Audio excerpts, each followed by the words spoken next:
प्रदेश की सभी उत्तर प्रदेश आशा workers union की राज्य कमेटी, राज्य परिषद, मंडल अध्यक्ष, मंडल प्रभारी, जिलाध्यक्ष और ब्लॉक अध्यक्ष सहित समस्त अगुवा बहनों के साथ साथ प्रदेश की सारी आशा बहनों, आज 9 दिसंबर है। 15 दिसंबर में बमुश्किल 4 दिन आपके पास शेष बचे हैं। 15 दिसंबर से प्रस्तावित अनिश्चितकालीन हड़ताल की तैयारी भी जोरों पर है। प्रदेश के अब तक 300 से अधिक सामुदायिक स्वास्थ्य केंद्रों में नोटिस दिया जा चुका है। 35 से अधिक जिलों में नोटिस दिया जा चुका है। राज्य सरकार को नोटिस दिया जा चुका है, एनएचएम को नोटिस दिया जा चुका है और जगह जगह भारी गोलबंदी हो रही है। शुरुआती दिनों में गति धीमी थी, लेकिन जो जो समय आगे बढ़ा वैसे वैसे पूरे प्रदेश के अंदर हड़ताल के प्रति लोगों ने गोलबंदी तेज की। अभी भी हमारे सामने बहुत सारा काम शेष है। हमारे तमाम जिले हैं जहां बहुत आंशिक रूप से नोटिस दिया गया है, जिनमें अगर हम गौर करें तो हाथरस, शाहजहांपुर, पीलीभीत, हरदोई, लखीमपुर, सीतापुर, बाराबंकी, रायबरेली, इलाहाबाद, कौशाम्बी, फतेहपुर, हमीरपुर, उन्नाव, जौनपुर, कुशीनगर, गोरखपुर,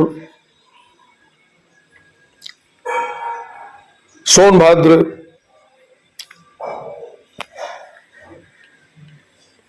चंदौली, ये एक लंबी सीरीज है इसी तरह की। फर्रुखाबाद, कानपुर और कन्नौज। तो इस काम को हम लोगों को बहुत तेजी के साथ पूरा करना है और कोई सामुदायिक स्वास्थ्य केंद्र शेष न बचे जिसमें हमारा नोटिस न पहुंचे। बहुत सारे छोटे छोटे अंतर विरोध हैं, उन अंतर विरोधों को हम लोग आपस में हल करें, अपने आंदोलन को कमजोर होने से बचाएं।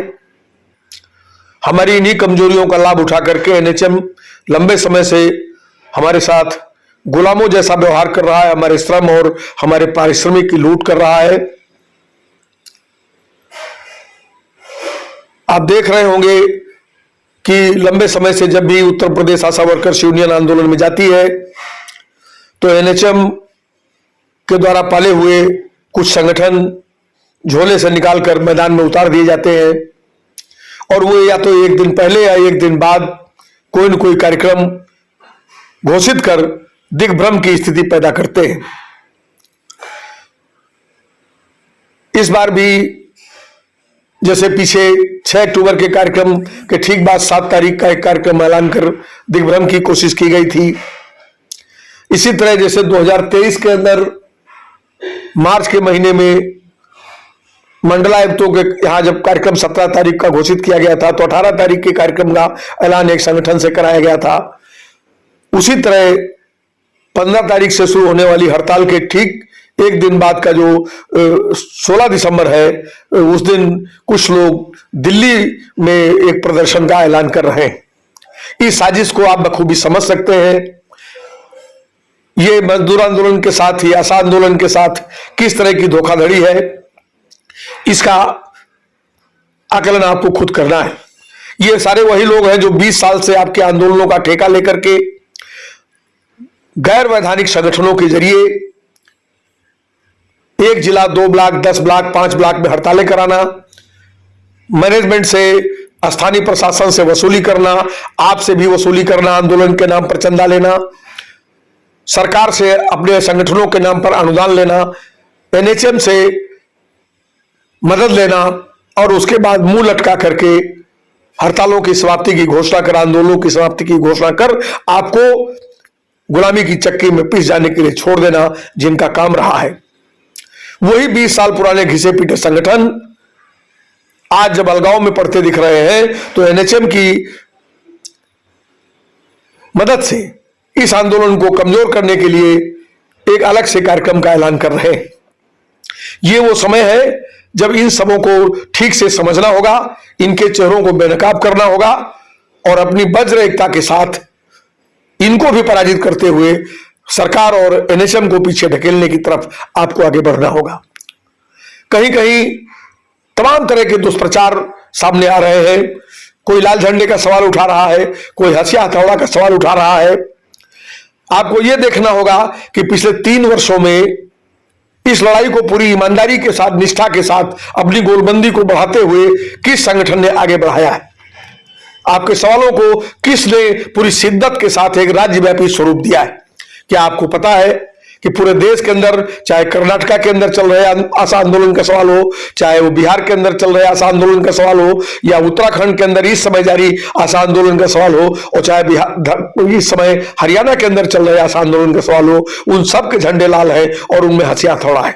ये लाल झंडा हम लोगों के अधिकार के लिए लड़ते हुए शहीद हुए हमारे भाइयों बहनों के खून से रंगे हुए सफेद कपड़े से बना है और ये हमारे कुर्बानियों का, हमारे संघर्षों का प्रतीक है, हमारे शहीद पूर्वजों की स्मृति का प्रतीक है और हमको संकल्पबद्ध रखता है कि हम अपने अधिकारों के लिए उन कुर्बानियों को याद रखते हुए आगे बढ़ें। जिन लोगों को इतना भी संज्ञान नहीं है कि झंडे का रंग लाल कैसे हुआ, जिनको यह पता नहीं है कि पूरी दुनिया के पैमाने पर मेहनत का स्वर्ग, कर्मचारी, मजदूर, अधिकारी, आज भारत के अंदर बैंक से लेकर के रेल से होते हुए तमाम जो अधिकारी और कर्मचारियों के भी संगठन बने हुए हैं, उन सबों के झंडे लाल हैं। हम मजदूर बनने के लिए ऐलान वाली सरकार से लड़ रहे हैं कि हमें श्रमिक का दर्जा दिया जाए, हमें कर्मचारी का दर्जा दिया जाए, और हम खुद को श्रमिक मानने के लिए तैयार नहीं है, श्रमिक का झंडा उठाने के लिए तैयार नहीं है।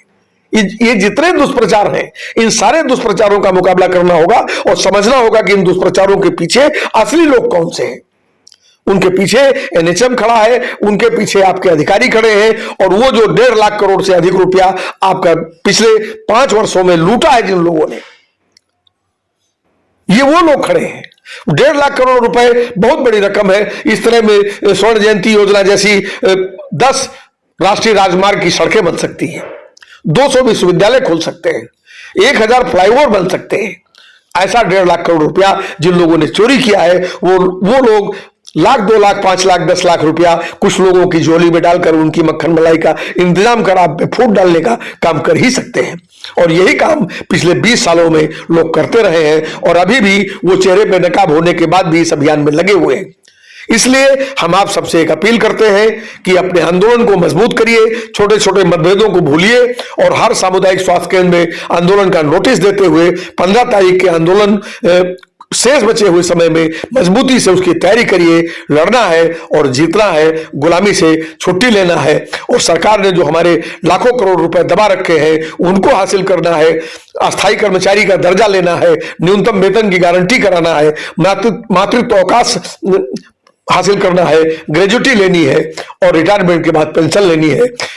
अब तक की गुलामी के बाद 20 वर्ष बाद कम से कम एक सुकून का पल हासिल करना है और इसके लिए हमें लड़ाई के मैदान में पूरी ताकत के साथ जाना है। हमें उम्मीद है कि आप सब लोग इस बात को समझेंगी और आगे बढ़ेंगी। इनकलाब जिंदाबाद। धन्यवाद।